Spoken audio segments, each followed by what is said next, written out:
శ్రీమాత్రే నమః. అందరికీ నమస్కారం. ఆధ్యాత్మిక క్రియా ఛానల్కు స్వాగతం. ధనుర్మాసంలో నేడు 4వ రోజు. ఈ నెల రోజులు ప్రతిదినం గోదాదేవి రచించిన పాసురాలను పాడతారు. ధనుర్మాసం ఈ నెల రోజులు జరిగే ఆండాళమ్మ పూజ, తిరుప్పావై, గోదా కళ్యాణం ఇవి ద్రవిడ సాంప్రదాయాలు.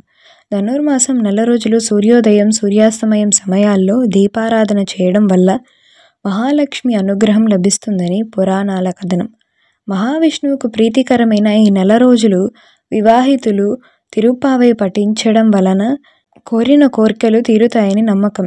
సాక్షాత్తు భూదేవి అవతారమైన ఆండాళ్ తల్లి ధనుర్మాసంలో వ్రతాన్ని చేపట్టి నారాయణుని కొలిచింది.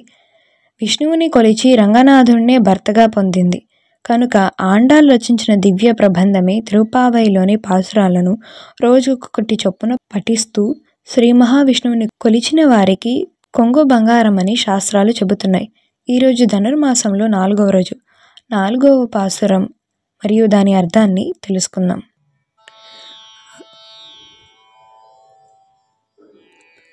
ஆழிமலை கண்ணா ஒன்று நீ கை கரவேல் ஆழியுள் புக்கு முகந்துக்கொடு ஆத்தேரி ஒளி முதல்வனுருவம்போல் மேய்கருத்து பாழியந்தோளுடை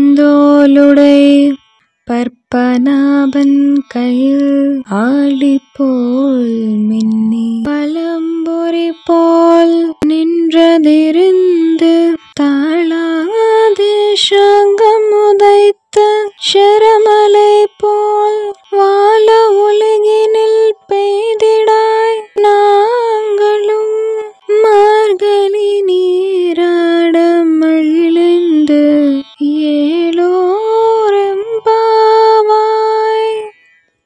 ఇప్పుడు ఈ 4వ పాసురం యొక్క అర్థాన్ని తెలుసుకుందాం. పెద్ద పెద్ద వర్షాలని కురిపించగలిగిన ఓ వరుణుడా, నీ గొప్పతనాన్ని ఏమాత్రం తగ్గనీయకు. సముద్రములో ఉన్న నీరంతా త్రాగు. గర్జించి మీదకు పోయి నీ శరీరాన్ని శ్రీమన్నారాయణమూర్తి శరీరంలాగా నల్లగా చేసుకో.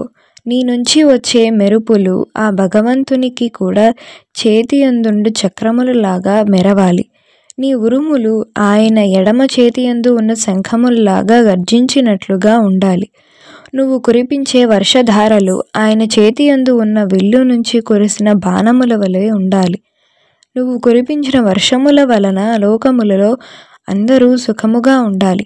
మేమందరము సంతోషముగా స్నానం చేయటానికి సరిపడినట్లు మంచి వర్షాన్ని కురిపించు అని గోదాదేవి గోపికలతో కలిసి వరుణుడిని కోరుతున్నారు. ఈ ధనుర్మాసంలో తిరుప్పావై పాసురాల పారాయణంలో ఒక భాగంగా రేపు 5వ రోజు. ఈ 5వ రోజు పారాయణాన్ని మరియు దాని అర్థాన్ని తెలుసుకోవడానికి మా ఆధ్యాత్మిక క్రియా ఛానల్ను సబ్స్క్రైబ్ చేసుకోండి. నచ్చితే లైక్ చేయండి, షేర్ చేయండి. స్వస్తి.